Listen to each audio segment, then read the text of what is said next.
35 ଥର ଫୋନ କରିସାରିଲାଣି।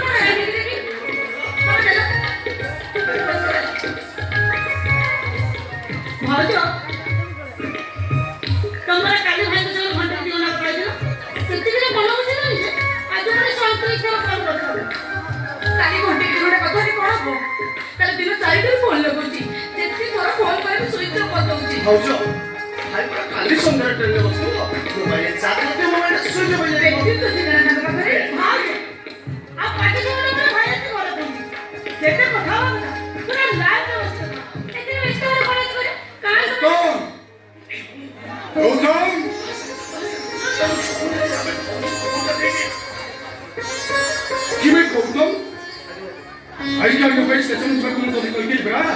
अरे स्टेशन न जाई तू एठी कोन करछु बापा ट्रेन आउरी 2 घंटा लेट अछि तमे व्यस्त होछ कहलो कोन भाई व्यस्त होछि हां ए मां बजार जो माछ आइथिले से माछ अछि न ताको बिलै खाइ देलनी कोन तते कहिबी भाईटा 3 मास पर सुरत फेरुछि तो ठीक है चिंता नहीं देखुछि बाबा मु माने जाउଥିଲି हां भाउज कोन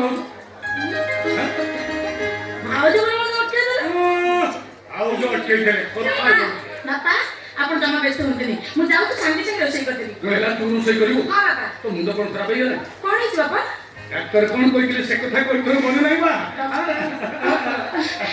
डॉक्टर ए अनु आज हम गले माछर पाटी भले धोई देबो हां हम जाउ जा अरे तू कोन भाई जा स्टेशन जा मुबे जानछि सबले मोरी पर चिट्ठी देबो हां जे भूल करबो सब दोष आउ किया अछि काहू कहि हां काहू कहि अरे तमर कोई तो है बाबा रे के दरे फोन कर फोन के कर आगे रेलवे ए को आगे वो गौतम मानसिंह को आदित्य मानसिंह तो सानो भाई आगे कौन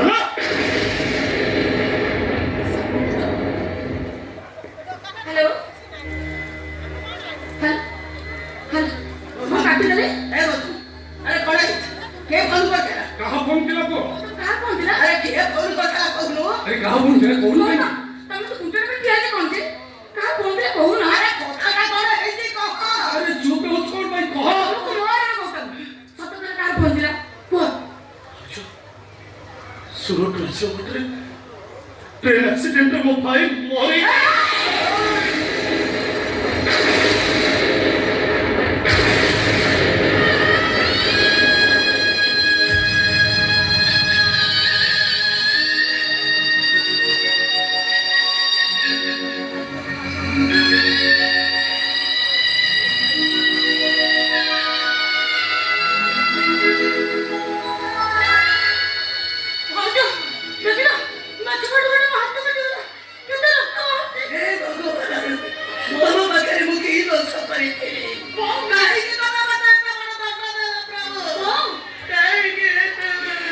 ए मां अरे वो किसी हाल को भाई जा अरे तू अभी को नहीं जा बाजार को माछ आनिले से माछटे को तू भलो भाबरे रोसई कर दबु मो आसीबो मो पुआरो अच्छा खाइबो परा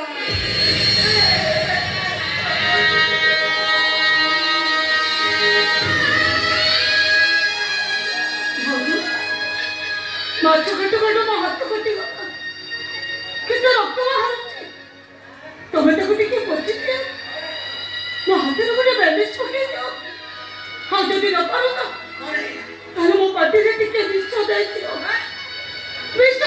मो पाटी रे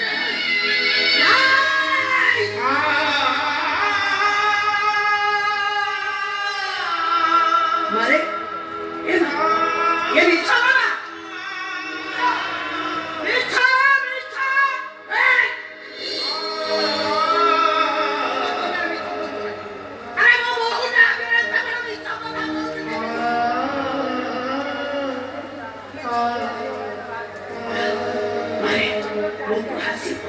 मो पुलिस तो खाली मोह पछे मो छाती रे मुंड बंदी कइबो मते भाई हो को कनाली मते दिटा कोन खाइबा को दे ए ना मो को मो कोई गने मो पुआ आसीना ए या तेरे मो को मो कोई दे ए मो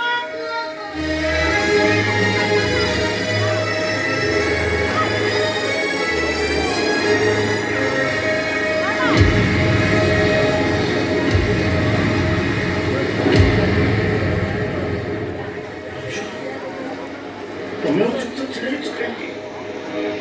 ତମେ କ'ଣ ଆଖିରୁ ଲୁହ ଗଳି କାନ୍ଦିବନି? ତମେ କ'ଣ ହାତୁରି ନାରୀ ସଂଖ୍ୟା ଗୁଡ଼ାକ ଭାଙ୍ଗିବନି? ମଥାରୁ ସେ ସତୀ ସିନ୍ଦୁରକୁ ପୋଛିବନି? ମୋ ଭାଇ ମରିଗଲା।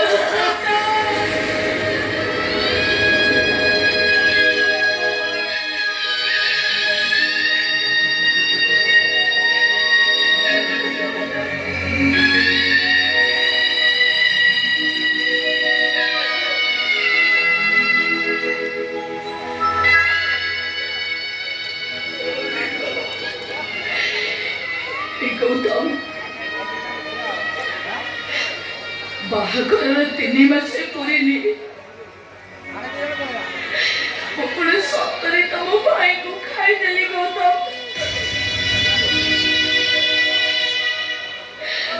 ମୁଁ ତମ ଭାଇକୁ ଖାଇଦେଲି ନା ଗୌତମ?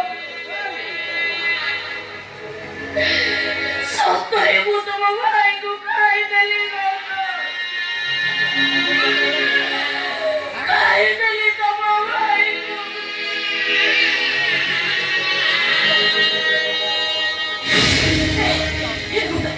ଶୁଣ ଗୌତମ, ମୁଁ ସତୀ, ଶୁଣ ସମସ୍ତେ, ମୁଁ ସତୀ। ଭାଇ ଯାହା ସହିତ ମୁଁ 7ଟା ଦିନ ବି କାଟି ପାରିବି। ଆଜି ମୁଁ ତାଙ୍କ ପାଇଁ ବିଧବା ହେଇଯିବି। ବିଧବା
Thank you.